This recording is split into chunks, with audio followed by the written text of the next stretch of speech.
Hi everyone, welcome to Cancer Healing Journey Talks. Myself Sonali Modi from Community Outreach Team of ZenOnco.io and Love Heals Cancer.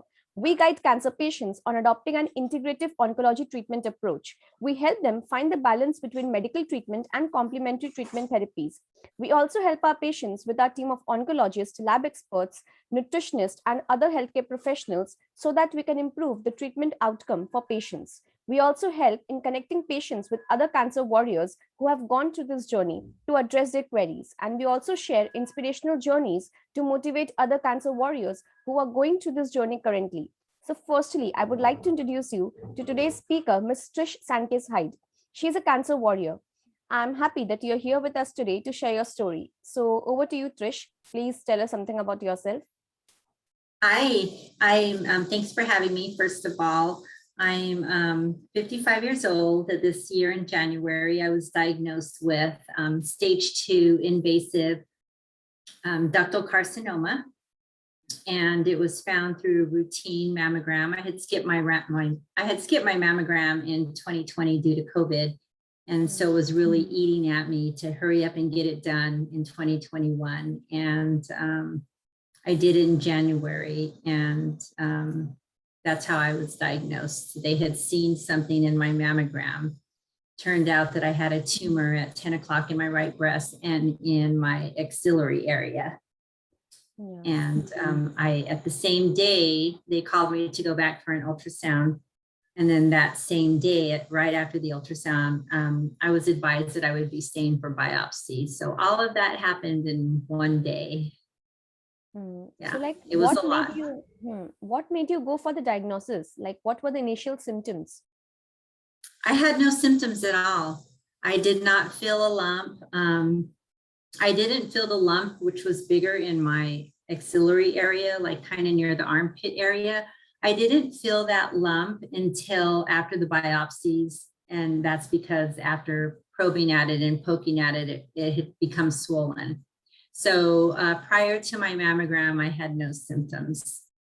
Okay, so like how then you detected that you have to go to the doctor and do the mammogram? Because I just do it annually every year. I've been doing it since I was 40. Okay, so you do self-examinations. You go for examination tests. Right, but I still couldn't feel anything. And then, you know, I was never like, to tell you the truth, I never really felt in my armpit area. I was always mainly focusing on the breast itself. And you're really supposed to check that, you know, axillary area, your armpits.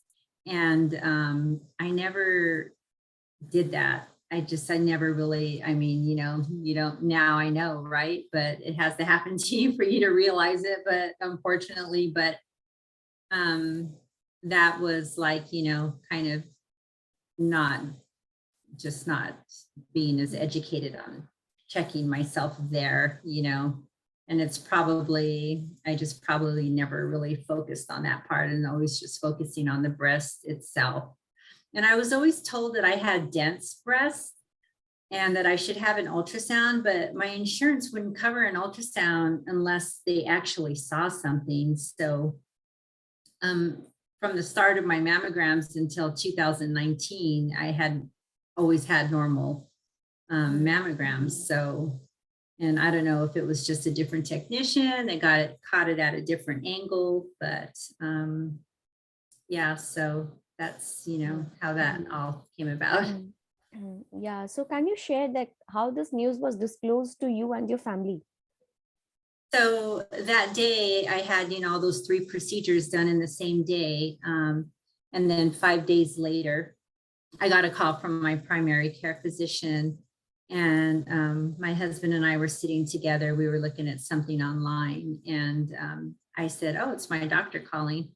And then I immediately, you know, closed my laptop and took the call. And I mean, I knew she was calling me with some type of results. So I put her on speakerphone, and my husband and I both, you know, heard, you know, so we could both hear her talking to me. And she had then told me that my biopsies had come back positive for ductal carcinoma.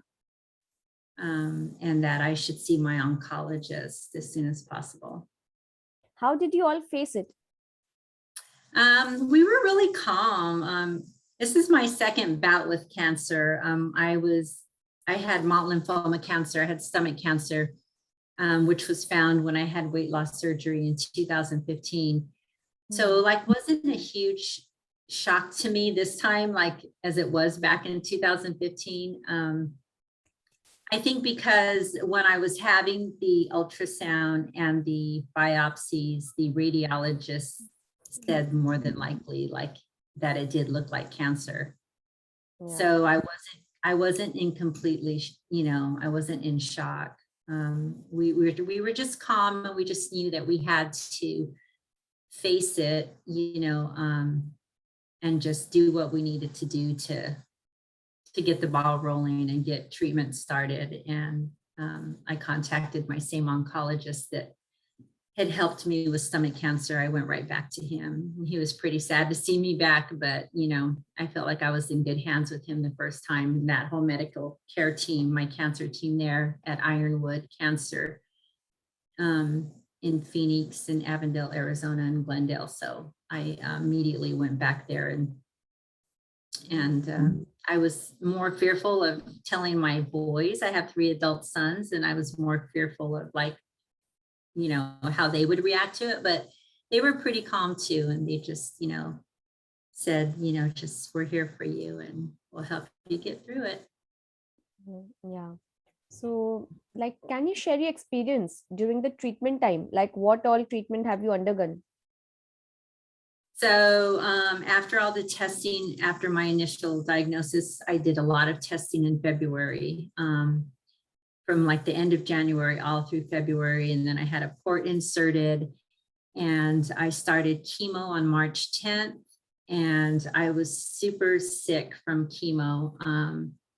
It was just it was just a lot of, I'm triple positive. I was triple positive. So that makes it more aggressive. The cancer is more aggressive. So you have to treat it more aggressively. So I was just really sick from chemo in March and April. And then my doctor, I was having like daily infusions. And I was in the hospital a couple times, just really sick. I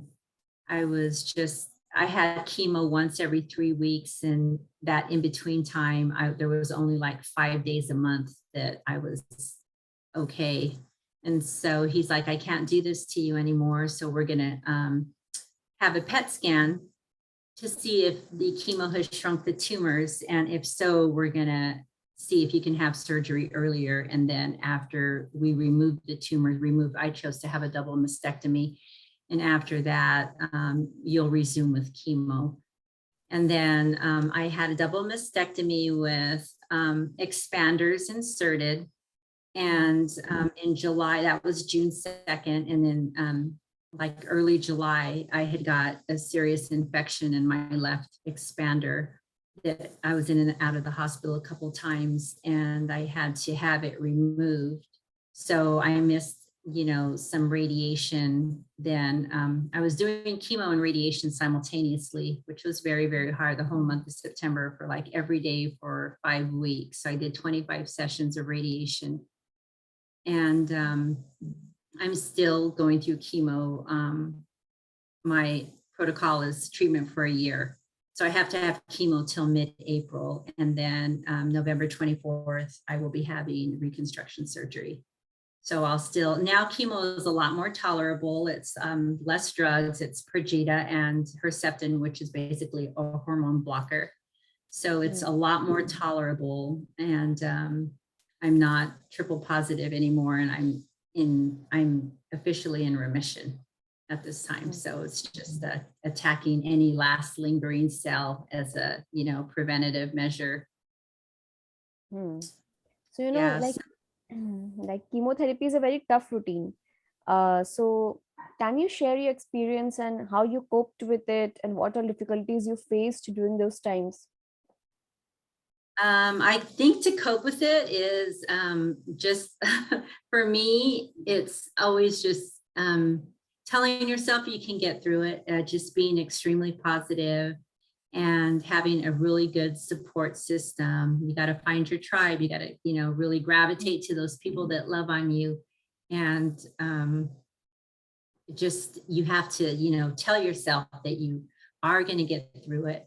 You have to just dig deep within yourself and just tell yourself that this is just a bump in the road, and that, it's not, it's just one storm in life, and you can get through it. It's not going to be a forever thing, even though it feels like it at the moment. Yeah. So, like, who was your major support system along with the family? Oh my gosh, my husband, and my children, my grandson, very inspiring and motivating just to watch him grow. That alone is like therapeutic for me. And my employer, they're all very supportive, very helpful, just friends and family in general. Yeah, just, and my medical care team, they're true heroes. They are. Yeah, so everybody combined, it takes a village, it really does. So what do people need to expect when they get this type of cancer?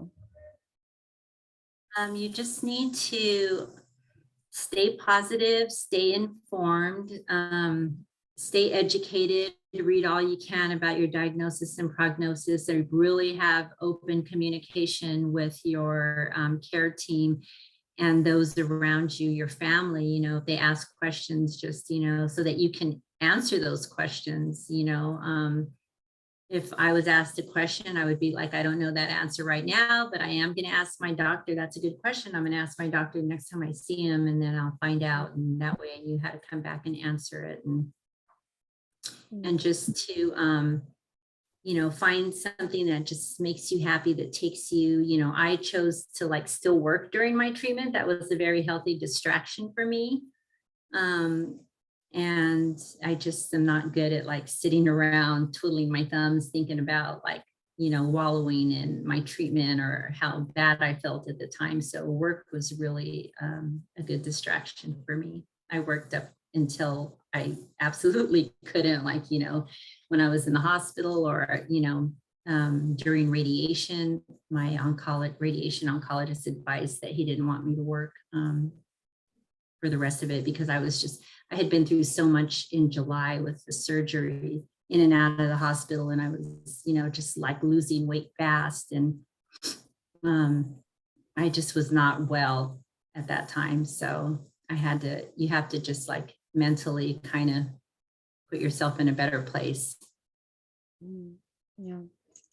So what is the like importance of self-examination, and why? Because we know that if women do, or everyone does self-examination, then it will be help in early detection. Often it helps in early detection, and we all know that prevention is better than cure.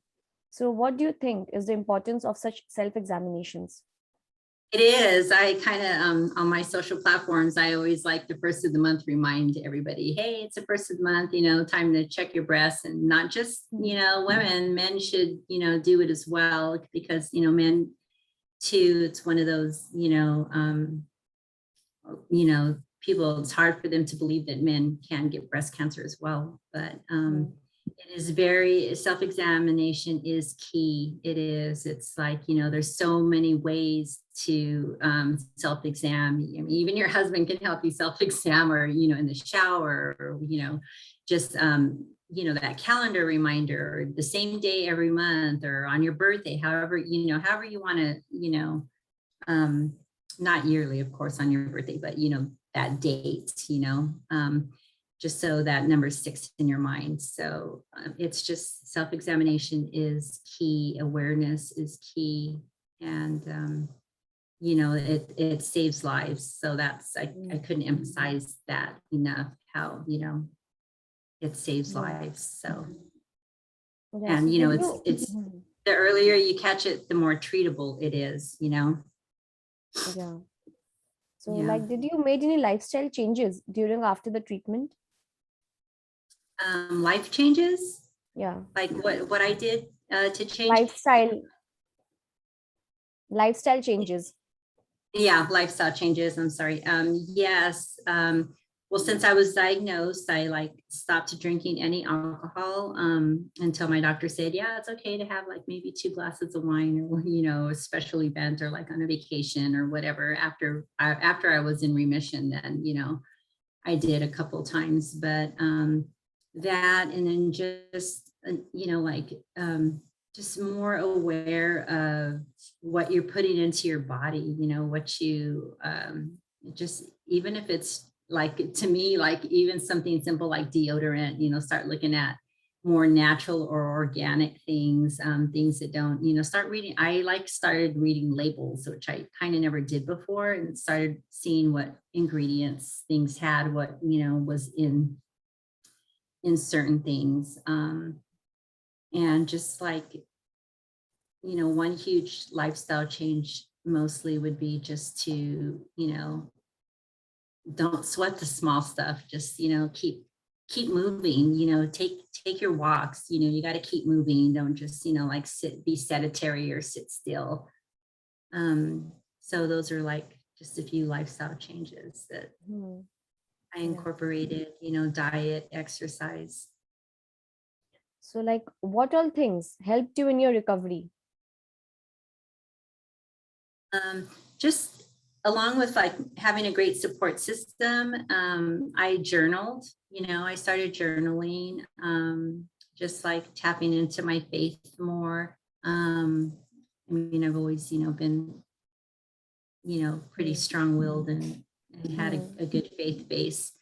Um, and just even like I have done some crafting, I did some craft stuff and just wanting to like, what made me really happy was just like sharing quality time with my kids, with my family.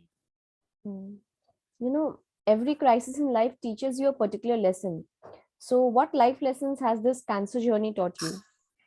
Oh, oh my God, the list is so long. It just taught me a lot of patience. Like I was always like on the go, go, go. And I actually, it forced me to slow down and just to listen to your body more, when, rest, but don't give up, slow down, rest, but don't quit, um, it's just it's taught me to just enjoy the small little things in life and just to have a different perception. I've had like this urgency to hurry up and like get things done or whatever, but now I just like, it'll come in time, it'll I always say the best is yet to come. This is just another speed bump in the road called life. Yeah. So, like, what was your first reaction when your reports were finally showing that now you're cancer free? Oh my God, I cried. I cried tears of joy. I mean, since my whole journey, it's been like really kind of an emotional roller coaster. Um, I did. I cried tears of joy. It's something that you work so hard to, um, you work, you've gone through so much, and to finally hear that, it's, just a relief. Yeah. So, like, do you still Yeah. go for prescribed checkups after the reports are cancer free? Oh yeah, yeah. I still have all my lab work. I still, because I was triple positive, my chemo is lasting longer than somebody that was triple negative, or so I still have to do my lab work. I still have to have, CT scans. I still have to have echo. I had an echocardiogram this morning. So everything that, chemo is somebody undergoing chemo still does, I'm sure I'll have another MRI or PET scan. I had to have a special CT scan because my type of cancer, if left untreated, could possibly go to the bones, liver, or brain. I have to have like bone density tests and that type of thing. And so I'm being monitored very closely and frequently. Hmm. Yeah. So, like, gratitude seems to be the biggest strength to fight this Oh yeah. kind of situation. So, what were you ever so grateful for that made you always calm down after thinking or revisiting that memory? Um, just for family and for the unity and for the support, and just for something as simple as like my health insurance, that's just made me like everything that it's covered, it afforded us to, not be, not, to have things covered, to, that was just very, very grateful for our employment and still getting paid during the pandemic, and during a time when, you have to go through surgical procedures alone, just to have somebody on the phone, because they can't be sitting next to you, just to have somebody text you and say, they're praying for you and thinking about you. Yeah. So, yeah. So like, can you share your experience and your thoughts about your caregivers? Repeat the question. I'm sorry. Can you share your experience about your caregivers? Like, what do you want to tell about your caregivers who were supporting you during that time? Oh, everybody that was supporting me during that time, it was just awesome. I couldn't ask for more support. I couldn't, it's like people say when you're going through something, oh, call me if you need anything. Well, like me, I'm not going to, it's hard for me, and it's hard for a lot of people to call and say, hey, give me a ride. I'm really sick to drive today or whatever, but the people that actually showed up and said, okay, you be ready on this day at this time, I'm picking you up. That's like the real help, the real support. Just even coming by for a visit, it's a very hard time to have cancer during the pandemic, because, it's like, oh, I don't want to go around you, because I'm afraid to get sick, this and that. But, we just have to be very, careful. I wear a mask, you wear a mask, that type of thing, even though you're vaccinated. And, so it was just, yeah. So, there are days when you feel that it's too much to handle, but you still don't give up. So what was the one thing that kept you motivated and going on such days?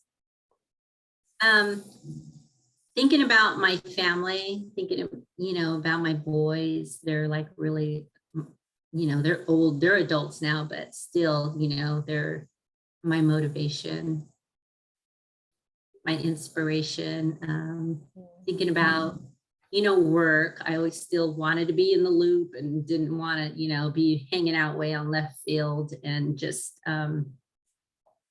places I want to see, my grandson, I want to see him grow, and, watching him grow, and just life in general. Yeah. Yeah. So, like, what is that one thing you would want to give as a message to the survivors and other caregivers? Just to stay positive and, find your support system, communicate. I know there's a lot of people who like suffer from something and they don't like talking about it, or they're much more discreet. I'm like the complete opposite of that. I feel this, I feel the support by, in the presence of others, and in the midst of, your team that's cheering you on, that's fighting alongside you, and your family, because, really, when you have a life-altering illness, it's almost like your family has it also, so just, being strong for them, I mean, like, I get emotional just talking about it, but truly, mentally and spiritually, you got to keep the strength. So, like, what was the pivotal turning point in your life? The turning point of like after remission, or Yeah. what was your question again? Yeah, pivotal turning point in your life during your cancer journey. Just to work hard towards, getting everything done that I needed to do, so that I could, hear those words that I'm in remission, and just never giving up, and never giving up hope, and following all my doctor's orders. And, some days you just, almost want to quit, but you just, have to tell yourself you can't, and you just have to keep going. Yeah. So one act of kindness that you will never forget. An act of kindness I'll never forget is, there's just so many. There's just so many. My coworker, Michelle, she organized a drive-by and everybody came by, and it was during the pandemic. So it was like around April. And I was so sick from chemo, but it was just like, I woke up that morning and I was just like, I had that to look forward to. And everybody came by and they brought balloons, and they all had signed a banner for me and a poster. And it was just, it was really nice to let me know that they were thinking about me, and, they were there to cheer me on. Hmm. So Yeah. what is that one thing on your bucket list you would want to do? I would like to travel more. Yeah, I would like to see. There's so many places, the list is long, that I would like to see that I haven't seen. And so just take time to travel and to get back into the office. I've been working from home since, 2020, early March 2020. And so I want to get back among my peers, among my coworkers, and get back into the office and have that normalcy again, going in, I mean, working from home has its pros and cons, but I really miss being amongst, my people at work. Yeah. So like, how did you manage your personal and professional life? Yeah, they go hand in hand together a lot, really. But you just, you have to, especially because the people in my professional life have been a constant source of support for me. So personally, I've been super grateful. I feel abundantly blessed to have them in my life, and just, just keep in touch with them. And, we just, I miss them, and just, keep in communication, and they're always checking on me and asking me how I'm doing. And just it's truly like a work family. So it's been, it's been good. Yeah, because communication is the ultimate key. The complications from what? No. Communication is the key. You said na communication Oh, is yeah, very I'm important. sorry. Yeah, definitely. That is communications. Communication is the key. I've always, kept everybody near and dear to my heart, and on my, like Facebook and Instagram. I'm like an open book. They know what's going on with me. They, I send updates. It's just, I welcome prayer. Everybody's, covered me in prayer, and I've welcomed that. So it's just, yeah. So how do you feel more positive? Oh, how do I feel more positive? Yeah. Or how do I go about feeling positive? You have to just tell yourself every day that, you just have to, reach within yourself and just remind yourself that, yeah, there's times when you do have a little meltdown, but you just can't unpack. I would say you can't unpack and live there. You have to just, tell yourself that you're going to get through this. And, it is it's a battle, but it's, it's beatable. Yeah. So like, what have you learned after your cancer journey that you think would lead you to a better future? I would like to give back and be an advocate for awareness, and just, just more healthy eating, more exercise, more cutting things out that, I partake in before that, is really not good for me. and just learning how to not like give in to something simple like, less sweets or, just not sweating the small stuff, just be more, just a constant appreciation for life itself. Hmm. So like, how do you help others? How do I help what? How do you help others? Oh, how do I help others? Well, I try to be there for people, especially if I can relate to them. I counted on a lot of women friends that have gone through the same journey that I, knew they could relate to. And just to keep people, positive. And even if, some friends that I just send each other funny jokes, it's just to laugh, to know that, there's always something in every situation you can still be grateful for. Hmm. Yeah. Yeah. So how do you generally reward yourself after you have achieved any goal? How do I reward myself? Yeah. I like to shop. So I'll buy something that I want, that I've been wanting, or I like to go, places and that make me happy, like the beach. My husband and I like to, take a weekend getaway or, 3 days and go down to the beach and just relax. So I like to reward myself by just sometimes doing nothing at all, not having to worry about a schedule, appointments, and just relaxing. And preferably if my family can be with me, that's all the better. Hmm. So like, what are the things you love or appreciate or enjoy about yourself? Um, I'm glad that I'm strong-willed and determined. And that I have a lot of fight in me to be able to never give up. Hmm. Yeah. So how has been your life after cancer?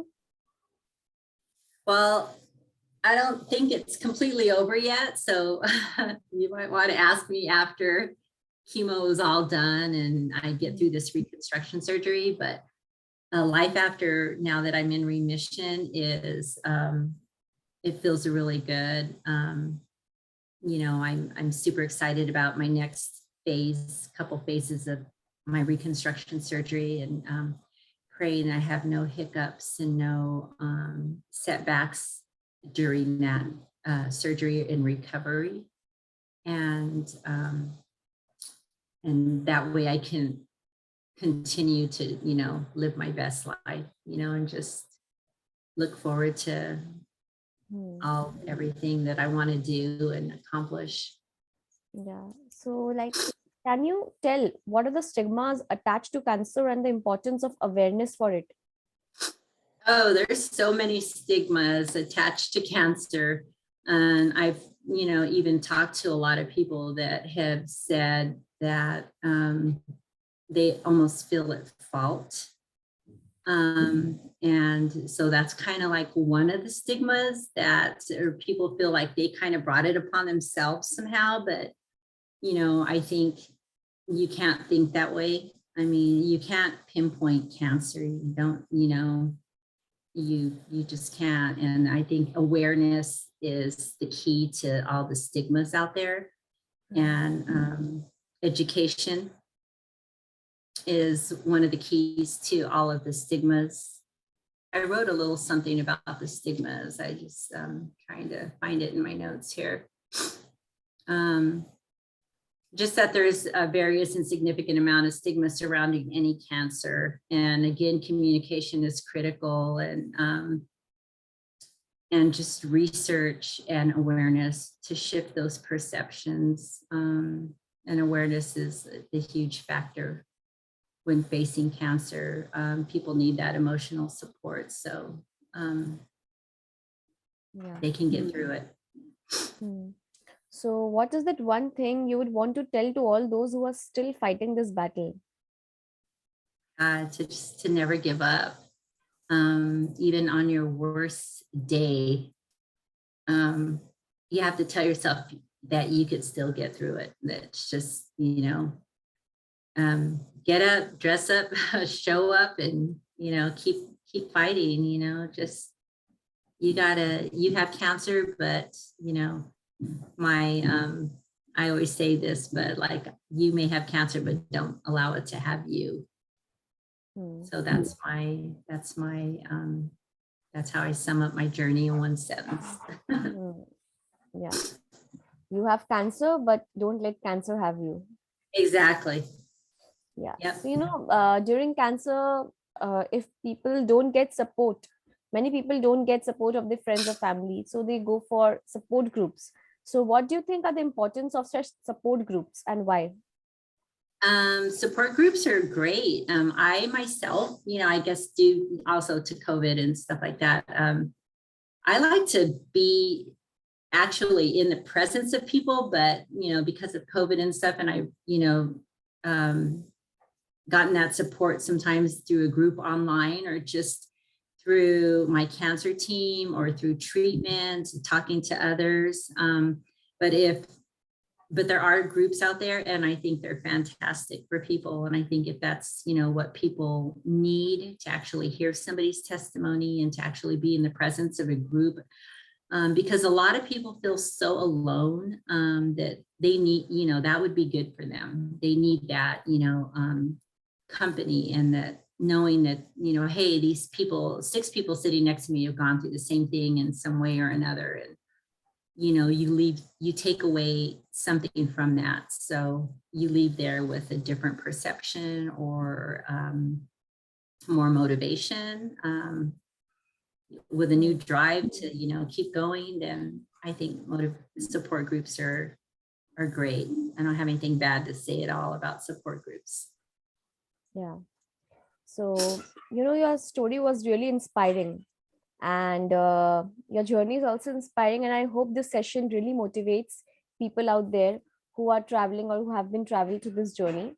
So it was lovely having you here today on this session with us, Trish. So once again, thank you so much for your valuable time. Thank you for having me. And I'm glad you gave me this opportunity to speak. Yeah, thank you.